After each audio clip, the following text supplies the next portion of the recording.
বন্ধুরা WPSC এক্সামের official YouTube চ্যানেলে তোমাদেরকে সবাইকেই স্বাগত। বন্ধুরা, তোমাদের আফগানি কনস্টেবল মেন্স এক্সামের জন্য খুবই গুরুত্বপূর্ণ এবং ইম্পর্টেন্ট আমাদের ম্যাথ সেশন চলছে। আজকে ক্লাসে কিছু গুরুত্বপূর্ণ এবং ইম্পর্টেন্ট টাইপ অফ কোশ্চেন নেওয়া হয়েছে, যে সমস্ত কোশ্চেনগুলো তোমাদের আফগানি এক্সামের জন্য ভেরি ভেরি ভেরি ইম্পর্টেন্ট। সেশনটা মধ্যে শেষ পর্যন্ত দেখতে থাকো। অবভিয়াসলি চ্যানেলে যারা প্রথমবার ভিজিট করছো অবশ্যই ভিডিওকে একটি লাইক করে দেবে, চ্যানেলকে যারা সাবস্ক্রাইব করে রাখোনি অবশ্যই সাবস্ক্রাইব করে নেবে। তো চলো বন্ধুরা, দেরি না করে সেশনটাকে এবার শুরু করা যাক। ফার্স্ট কোশ্চেন যেটি আছে আমাদের এখানে, 88 কিলোমিটার দূরবর্তী দুটি স্থান থেকে দুটি গাড়ি এ এবং বি পরস্পরের দিকে আসে। যদি তাদের গতিবেগের অনুপাত 5:6 হয়, বি এর গতিবেগ যদি 90 কিলোমিটার পার ঘন্টা হয়, তাহলে কত সময় পরে তারা পরস্পরের সাক্ষাৎ করবে আমাদেরকে ফাইন্ড করতে হবে। তো কীভাবে করবো দেখো, যে এই যেখানে এ স্থান, এটা আমাদের বি স্থান, দুটোর মধ্যে ডিস্টেন্স কত? 88 কিলোমিটার। এবার এ স্থান এবং বি স্থানের মধ্যে যে গাড়ির দুটি যাচ্ছে তাদের অনুপাত দেওয়া হয়েছে গতিবেগের 5:6, কিন্তু পরবর্তীতে আবার বিয়ের যে গতিবেগটা আছে সেটাকে বলেই দেওয়া হয়েছে। কত বলা হয়েছে? এখানে 90 কিলোমিটার বলা হয়েছে। তাহলে আমি বিয়ের গতিবেগ যদি 90 কিলোমিটার হয়, তাহলে কত, আমি 15 দিয়ে যদি দুটোকেই গুণ করে দিই, দেখো কি বিয়ের গতিবেগ, দেখো এই যে 90 কিলোমিটার হয়ে গেল। ঠিক আছে, এখানে তাহলে এর গতিবেগটা কী হবে? 5×15 75 কিলোমিটার। তার মানে এর যে গতিবেগটা আছে এটি 75 কিলোমিটার পার হাওয়ার, বিয়ের যে গতিবেগটা আছে এটি আমাদের 90 কিলোমিটার পার হাওয়ার। এ হয়ে গেল। এবার দুটোর মধ্যে ডিস্টেন্স আমরা জানি, দুটোর মধ্যে ডিস্টেন্স কত সময় পরে তারা মিলিত হবে, পরস্পরের সাক্ষাৎ করবে, সেটা আমাদেরকে ফাইন্ড করতে হবে। তো এটা কিভাবে করব আমরা? জাস্ট এখানে কি, যে দুটো গাড়ি যদি পরস্পরের দিকে আসে তাহলে রিলেটিভ স্পিড আমাদের কি হয়? রিলেটিভ স্পিড দুটোর সাম, দুটোকে যোগফল করলে আমাদের সেটা পেয়ে যায়। তো দুটোকে যোগফল করো, যোগফল করলে আমাদের কত লাগবে? এটা 165, তাই তো? 75 প্লাস আমাদের 90, 165। এ হয়ে গেল আমাদের কি রিলেটিভ স্পিড। এবার ডিস্টেন্সটা আমরা জানি কত? 88 যেটা আছে কিলোমিটার ডিস্টেন্স। এবার এখানে যেটা আছে, এই দুটো গাড়ি পরস্পরে যখন সাক্ষাৎ করবে সেই জায়গায় কতক্ষণ পর্যন্ত চলবে, সেই জায়গাটা যেতে তাদের যে টাইমটা, সেই টাইমটাই আমরা বের করব। এখানে টাইমটাকে ফাইন্ড করো, 88 by distance by speed, 165 into আমাদেরকে ডিস্টেন্স বাই স্পিড, আচ্ছা ইন্টু এখানে একটা আসবে, এটা যেটা আছে মিনিট। আচ্ছা চলো প্রথমে এইভাবে বের করি। তো এখানে আমাদের কি আসবে? 11 দিয়ে কাটলে 8×11 = 88, 11 দিয়ে কাটলে এটা 15, মানে 8/15 ঘন্টা পরে এরা পরস্পরে মিলিত হবে। 8/15 ঘন্টা, ঘন্টাকে মিনিটে কনভার্ট করার জন্য আমরা একটা 60 গুণ করব।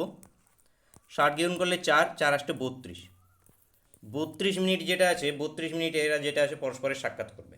তাহলে 32 মিনিট অ্যান্সার হবে অপশান সি। এছাড়াও এটাকে আরও একটি প্রসেসে সলিউশন করতে পারো। দেখো এখানে এ এবং বি টোটাল ডিস্টেন্স জানি আমি 88, এর স্পিড আমি পেয়েছি 75, এর স্পিড পেয়েছি আমি 90। যেই ট্রেনটার স্পিড বেশি সে বেশি ডিস্টেন্স যাবে না? অবশ্যই, যার স্পিড বেশি সে বেশি ডিস্টেন্স যাবে। তো ধরে নিলাম এই বি ট্রেনটা কত ডিস্টেন্স গিয়েছে? এক্স ডিস্টেন্স গিয়েছে। আচ্ছা বিটাকে ধরবে না, যেটা কম গিয়েছে তাকেই ধরবে, তাকে আমরা এ থেকে ধরে নাও এ ট্রেনটা যেহেতু কম গিয়েছে কমটাকেই ধরবে। কারণ তাহলে এখানে তোমাদের যেটা আছে এক্স থেকে মাইনাস, এটার থেকে মানে 88 থেকে তাহলে তোমরা মাইনাস করে দিতে পারবে। তাহলে এ কম ডিস্টেন্স গিয়েছে, ধরে নাও এ এক্স ডিস্টেন্স গিয়েছে। এবার এ যদি এক্স ডিস্টেন্স যায়, এই এক্স ডিস্টেন্স যেতে এর টাইম লেগেছে কত? এই এক্স ডিস্টেন্স এই পর্যন্ত গিয়েছে, এখানে যেতে এর টাইম লেগেছে কত? এর টাইম লেগেছে ডিস্টেন্স বাই স্পিড 75। এইবার তাহলে বি ট্রেনটা কত ডিস্টেন্স গিয়েছে? এ যদি 80 যেটা আছে এক্স কিলোমিটার যায়, তাহলে টোটাল আছে 88, তার মানে 88 মাইনাস এক্স, 88 মাইনাস এক্স। এখানে আমি মাইনাস এক্স কেন পর যেটা আছে এটাকে যদি আমি এই দিকেরটাকে এক্স নিতাম, এই বড় ডিস্টেন্সটা যেটা এ আছে সেটাকে যদি আমি এক্স নিতাম, তাহলে কিন্তু আমাদের এক্স মাইনাস 88 এই দিকে নিতে হতো। তো মাথায় রাখবে বড়টা নেগেটিভ কিন্তু হবে না, বড়টা কি আমাদের পজিটিভ হবে। তো সেই জন্য আমরা কি 88 মাইনাস এক্স করবো এটা। তাহলে এই ডিস্টেন্সটা যদি 80x মাইনাস এক্স হয়, এই ডিস্টেন্সটা কভার করতে এর টাইম লাগছে কত? এর টাইম লাগছে আমাদের যে 88 মাইনাস এক্স বাই 90। এবার দেখো এই দুটো টাইম সেম, এই দুটো টাইম সেম কেন? ধরো যে তুমি এই যে এখান থেকে তুমি দৌড়চ্ছ, যে খুব স্পিডে তুমি দৌড়চ্ছ, খুব স্পিডে দৌড়চ্ছে, ঠিক এই জায়গাটায় এসে পৌঁছেছো। তোমার এই জায়গাটায় যেটা আসে, তুমি এই জায়গাটায় 10 মিনিট সময় লেগেছে তোমার এই জায়গাটাতে পৌঁছতে। তোমার স্পিড ছিল 100 কিলোমিটার পার ঘন্টা। এবার এই যে এর যে আছে, এই ব্যক্তিটা যে আছে এর স্পিড কম, এই স্পিড কম, সে ঠিক এই জায়গায় এসে যখন মিলিত হয়েছে, ঠিক এও কিন্তু চলেছে সে 10 মিনিটই চলেছে। বুঝো বিষয়টা, এ 10 মিনিট চলেছে কিন্তু এর স্পিড বেশি, সেই জন্য এ বড় ডিস্টেন্স গিয়েছে। কিন্তু এর 10 মিনিটই চলেছে, 10 মিনিটই চলেছে, টাইমটা কিন্তু 10 মিনিটই চলেছে, কিন্তু এর স্পিড কম, এর স্পিড 75 করে। তাহলে এর ডিস্টেন্সটা কম গিয়েছে, কিন্তু দুটোরই ক্ষেত্রে কিন্তু টাইম সেম। তো এই দুটো আমাদের ইকুয়াল টু, এই দুটো দ্বারা আমাদের কি ইকুয়াল টু। এবার এখান থেকে ক্যালকুলেশন করো, ক্যালকুলেশন করে এক্সের ভ্যালু বের করো, তোমাদের বেরিয়ে চলে আসবে 32, এখান থেকে বেরিয়ে চলে আসবে। এটাও একটি প্রসেস। এই প্রসেসটি আমাদের অন্যান্য ক্ষেত্রে এই কোশ্চেনের সঙ্গে আরও কিছু যদি লেজুর জুড়ে দেয় তখন আমাদের এই প্রসেসটা কাজে লাগে, সেই জন্য বলে দিলাম। চলো নেক্সট কোশ্চেন চলে আসি। নেক্সট কোশ্চেন, 5 জন কৃষক 4 দিনে 8 বিঘা জমি চাষ করে। 5 জন কৃষক 4 দিনে 8 বিঘা জমি চাষ করে। বলা হয়েছে 70 বিঘা জমি, 70 বিঘা জমি 25 জন কৃষক কত দিনে চাষ করবে আমাদেরকে ফাইন্ড করতে হবে। তাহলে এবার হয়ে গেছে, 25 দিয়ে কাটো, 25 দিয়ে তো কাটবে না, এটা 5 দিয়ে কাটো, 5 5 25, 5 দিয়ে যদি কাটি 5 1 5, 4 5 20, তারপরে এখানে আদার্স কি দিয়ে কাটবে, এই পাঁচটা কেটে গেল, 4 দিয়ে কাটলে এটা 2, এটাকে যদি এটাকে কাটে তাহলে 7, তাহলে এক্সের ভ্যালু আসলো বন্ধুরা 7, 7 দিন টাইম লাগবে। অপশন ডি কারেক্ট অ্যান্সার হবে। কোশ্চেন দেখবে যে এ ধরনের জিজ্ঞেস করা হবে, শুধু তুমি কতটা স্পিডে কত তাড়াতাড়ি ক্যালকুলেট করতে পারছো সেটি তোমার উপরে ডিপেন্ডেড। নেক্সট কোশ্চেন দেখো, বার্ষিক 2% সুদের হারে 360 টাকা 1 বছর 4 মাসের সুদে আসলে কত হবে সেটা আমাদেরকে ফাইন্ড করতে হবে। তো এখানে আমাদের কি যে আই ইজ ইকালস টু কি আমাদের সুদ PRT, পি এখানে দেওয়া আছে 300 টাকা, 360 টাকা, আর 2%, টাইমটা দেওয়া আছে 1 বছর 4 মাস। এই 1 বছর 4 মাসকে আমরা বছরে কনভার্ট করবো, মানে 12 দিয়ে ভাগ করব। তার মানে এখানে কি 1/3, তার মানে 1/1/3, 1/1/3 মানে আলটিমেটলি এটি 4/3। তার মানে এটা আসবে, টাইমটা যেটা আসবে সেটা আসবে 4/3, এবং ডিভাইড বাই আমাদের একটা 100 থাকে এই। এবার এখানে কাটাকাটি করো, এই জিরোর সঙ্গে এটা গেল, 3 দিয়ে কাটো, 3 বারং 36, আর কিছু কাটবে, 2 দিয়ে কাটবে, কিন্তু 2 দিয়ে কাটবো না, উপরে নিচে একটা 5 পড়েই থাকবে, সেহেতু আমরা উপরেরটা গুণ করে দিই। গুণ করে দিলে যেটা আছে 4 দুগুণে 8, 8 বারং 96, 96, নিচে যেহেতু 10 আছে সেহেতু এখানে একটা পয়েন্ট চলে আসবে। এত টাকা কী হলো, সুদ হলো, এত টাকা সুদ। তাহলে সুদ আসল কত, আসল হলো গিয়ে 360 টাকা, আসল মানে প্রিন্সিপাল 360 টাকা, এবং সুদ হয়েছে কত 9.6 টাকা। তাহলে এখানে আসল যেটা আছে অ্যামাউন্টটা কত এসে দাঁড়ালো, সুদ আসলে অ্যামাউন্টটা যে সে দাঁড়ালো সেটা আমাদের আসল প্লাস সুদ 9.6, এটা ইজ ইকালস টু 369.6, 369.6 অ্যান্সার হবে। অপশান ডিতে আছে, option D correct answer. Next question চলো। নেক্সট হচ্ছে, একজন অসাধু চাল ব্যবসায়ী ক্রয় মূল্যেই চাল বিক্রি করে। আচ্ছা, ক্রয় মূল্যতেই চাল বিক্রি করছে, মানে যত টাকায় কিনে এনেছে তত টাকায় সে বিক্রি করছে, কিন্তু বিক্রি করার টাইমে 1 কেজির বদলে সে দিচ্ছে 900 গ্রাম। তাহলে ব্যবসার শতকরা লাভ কত হচ্ছে সেটা আমাদেরকে ফাইন্ড করতে হবে। তো এই ধরনের কোশ্চেন আসবে, একটা ট্রিক বলে রাখছি এখানে, যে যে শতকরা লাভ পার্সেন্টেজ, প্রফিট পার্সেন্টেজ, এটা ইজ ইকালস টু যে সে কতখানি ধান্দলি করছে, মানে সে কতখানি ধোকা দিচ্ছে, সে যেটা আছে 100 গ্রামের সে যেটা আছে কমতে দিচ্ছে। 1 কেজি মানে কি 1000 গ্রাম, সে কম কত দিচ্ছে 900 গ্রাম যেটা দিচ্ছে। তো 900 গ্রাম দিচ্ছে মানে সে কম দিচ্ছে কত, কম দিচ্ছে সে 100 গ্রাম। তো যেটা কম দিচ্ছে সেটা আমাদের উপরে হবে, নিচে ডিভাইড হবে আমাদের যে যতখানি দিচ্ছে, কতখানি দিচ্ছে 900 গ্রাম দিচ্ছে, যতখানি দিচ্ছে সেটা আমাদের এখানে, মানে একটি মাথায় রাখবে ফর্মুলা হলো গিয়ে যে প্রকৃত ওজন মাইনাস কৃত্রিম ওজন, মানে যে ভুল ওজন দিচ্ছে সেই ভুল ওজন ডিভাইড বাই আমাদের যেটা আছে আমাদের ভুল ওজন, সেই ভুল ওজনটা, এটা ইন্টু 100, এটা আমাদের অ্যান্সার। এই জিরো গেল, 1/9 যদি ইন্টু 100 হয় এটা পার্সেন্টেজ, 1/9 মানে আমাদের 11.1/9, 11.1/9%। অপশান সি বন্ধুরা এখানে অ্যান্সার। নেক্সট কোশ্চিন চলে আসবো। নেক্সট যেখানে কোনো নির্বাচনে বিজয়ী প্রার্থী পরাজিত প্রার্থীর থেকে 120 ভোট বেশি পেয়ে জয়লাভ করে। যদি বিজয়ী প্রার্থী 55% ভোট পায় তবে কতজন ভোট দিয়েছে সেটা আমাদেরকে ফাইন্ড করতে হবে। তো বিজয়ী উইন, যে জিতেছে সে 55% ভোট পেয়েছে, যে লস, যে হেরেছে সে 45% ভোট পেয়েছে। এবার এখানে কোশ্চিনে বলা হয়েছে যে ব্যক্তিটা হেরেছে সে, যে ব্যক্তিটা জিতেছে সে হারার থেকে 120টা ভোট বেশি পেয়েছে, কিংবা উল্টো দিক থেকে বলতে পারো যে ব্যক্তি জিতেছে সে এর থেকে 120টা পেয়েছে বেশি, বা যে হেরে গিয়েছে সে 120টা ভোট কম পেয়েছে। তো এখানে দেখো এই 120টা ভোটের ভ্যালুটা কত তাহলে বলো তো, এই যে এখান থেকে এদের দুজনের মধ্যে যে পার্সেন্টেজের ডিফারেন্স, সেই ডিফারেন্সটাই আমাদের 120 না। কারণ দেখো যদি 10% ভোট পেয়ে যেত তাহলে 120টা ভোট হয়ে যেত, তাহলে এই দুটোর ডিফারেন্স আমাদের 120টা ভোট। তার মানে এই দুটোর ডিফারেন্স কত আমাদের 10%, এই 10%-এর ভ্যালু আমাদের 120।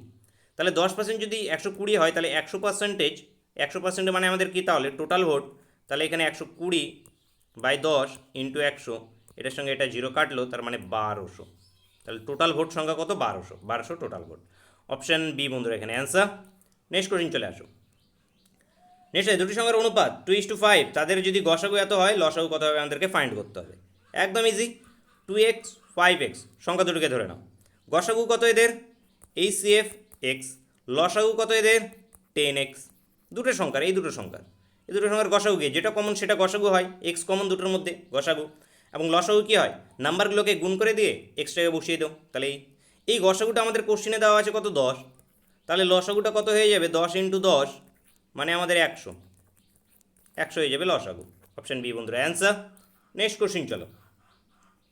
নেক্সট কোশ্চিন, এক অসাধু ব্যবসায়ী ক্রয়মূল্যের উপর 25% লাভে দ্রব্য বিক্রি করে। ক্রয় মূল্যের উপরে 25%, এটা কিন্তু এর আগের কোশ্চেনটা মতো না, একটু ডিফারেন্স কিন্তু। তো ক্রয় মূল্যের উপরে যেটা আছে 20% লাভে দ্রব্য বিক্রি করে কিন্তু ওজনে 25% কম ব্যবহার করে।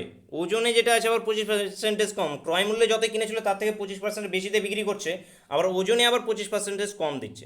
তো এখানে লাভ এবং ক্ষতির যে পরিমাণ, সেই লাভ এবং ক্ষতির পরিমাণটা কী হবে আমাদের? একটু তোমাদের একটি ফর্মুলা বলে দিচ্ছি এখান থেকে, যে লাভ এবং ক্ষতির পরিমাণ সেটা x + y/100 - y × 100, এই পার্সেন্টেজ মাথায় রাখবে। তো এখানে মানগুলোকে পুট করে দাও, 25 + 25 ডিভাইড বাই 100 - 25 ইন্টু 100, এটা ইজ কত? 50, উপরে আমাদের 50, নিচে 75 ইন্টু 100। তাহলে 25 দিয়ে কাটলে 25 × 50, 3 × 25 = 75, 2-এর 3 100%, 2-এর 3 মানে আমাদের কত? 66.1/3%, না 2/3 আসবে, কারণ উপরে আসছে 200/3 মানে 6 6 36, সরি এখানে 6 3 6 18, আবার 18 3 6 18, 2-এর 3 হবে 66.2-এর 3, 66.2-এর 3 হবে বন্ধুরা আমাদের।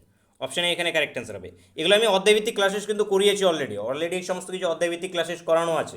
সেই অধ্যায়ভিত্তিক ক্লাসেসগুলো যদি তোমরা দেখতে চাও আমাদের সেকেন্ড চ্যানেলেও হয়েছে, এই চ্যানেলেও তোমাদের আগে ক্লাসেস দেওয়া আছে, সেই ক্লাসগুলোকে অবশ্যই কিন্তু দেখে নেবে।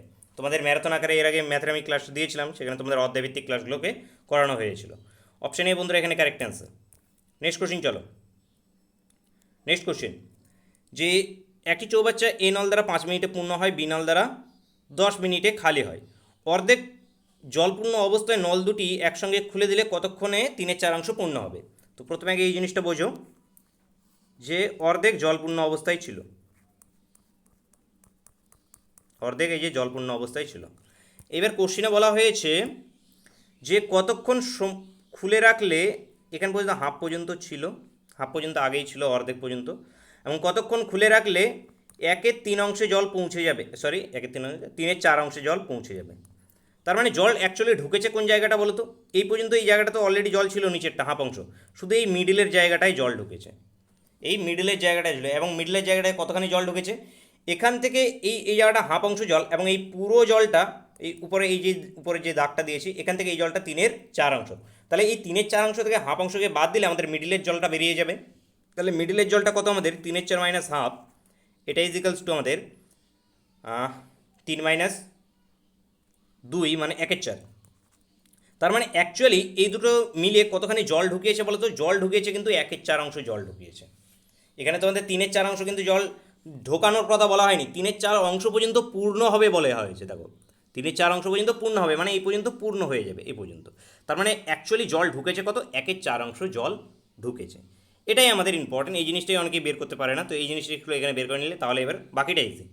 দেখো এ কতক্ষণে ঢুকাচ্ছে? 5 মিনিটে ঢুকাচ্ছে, তাহলে 1 মিনিটে এ কতখানি জল ঢোকাচ্ছে? 1/5 জল ঢোকাচ্ছে। বি কতখানি খালি করছে? 10 করে জল খালি করছে, তাহলে 1 মিনিটে কতখানি জল খালি করছে? 1/10 জল খালি করছে। এবার দুটো নল যখন একসঙ্গে খোলা হচ্ছে তখন কতখানি জল গিয়ে সেখানে জমা হচ্ছে আলটিমেটলি সেখানে জল জমা হচ্ছে 1 মিনিটে, 1 মিনিটে জল জমা হচ্ছে 1/5 - 1/10। এখানে মাইনাস কেন নিচ্ছি? কারণ এই বি নলটা যেটা আছে খালি করছে। তাহলে 1 মিনিটে কতখানি জল জমা হচ্ছে সেটা দেখে নেওয়া যাক। নিচে 10, 2 - 1, তাহলে 2 - 10 মানে 1/10। তার মানে 1 মিনিটে 1/10 তার মধ্যে জল পূর্ণ হচ্ছে, 1 মিনিটে 1/10 জল তার মধ্যে ঢুকছে।